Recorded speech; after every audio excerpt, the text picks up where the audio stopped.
Ce groupe de pêcheurs vit de la pêche aux fruits de mer. Mais cette fois-ci, ils ont trouvé de nombreuses caisses au fond de la mer. Les caisses se sont cassées pendant le transport et ont révélé les lingots d'or qu'elles contenaient. Ils sont retournés au fond de la mer pour récupérer l'or. Le capitaine a ouvert d'autres caisses remplies d'or. Il a levé les yeux et a vu que le bateau des gardes-côtes s'approchait. Il a ordonné à tout le monde de rejeter l'or à la mer. Puis il a accéléré pour s'enfuir. Mais l'ancre s'est coincée dans un rocher sous-marin. Son petit-fils a couru vers la poupe du bateau pour tirer sur la corde. Mais il a été assommé par une corde cassée et il tomba à la mer. Le capitaine sauta à l'eau pour le sauver. Mais les gardes-côtes étaient déjà arrivés. Tout l'équipage se blottit sur le pont. Mais le capitaine des gardes-côtes leva son arme et les menaça. Le capitaine n'eut d'autre choix que de mener tout l'équipage à sauter un par un à la mer pour chercher l'or. Le capitaine se retourna et donna des ordres à ce groupe de pirates. Une fois que les membres d'équipage auraient trouvé l'or, les pirates armés sauteraient à la mer pour voler l'or et les tuer. Elle se retourna et se rendit compte que le danger approchait. Elle remonta donc rapidement à la surface de l'eau. Mais un pirate l'attrapa par la jambe et la tira vers le fond. Le capitaine arriva à temps et égratigna le poignet du pirate avec un coquillage. Elle lui arracha le poignard des mains. Puis elle coupa l'équipement de plongée du pirate et lui attacha les jambes avec une corde. Un autre membre de l'équipage emmena les pirates vers le fond rocheux. Elle réussit à s'échapper.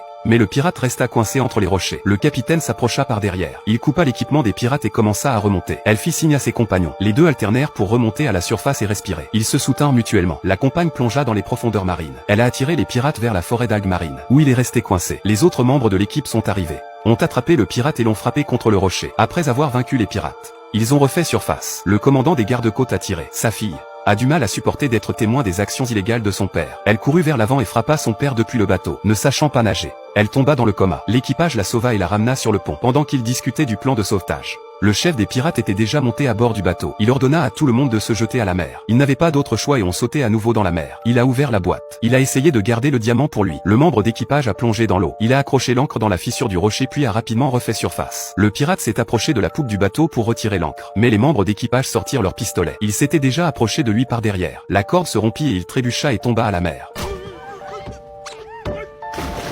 Ils ressuscitèrent la petite fille. Le capitaine démarra le moteur. Ils ouvrirent le coffre au trésor et devinrent tous riches.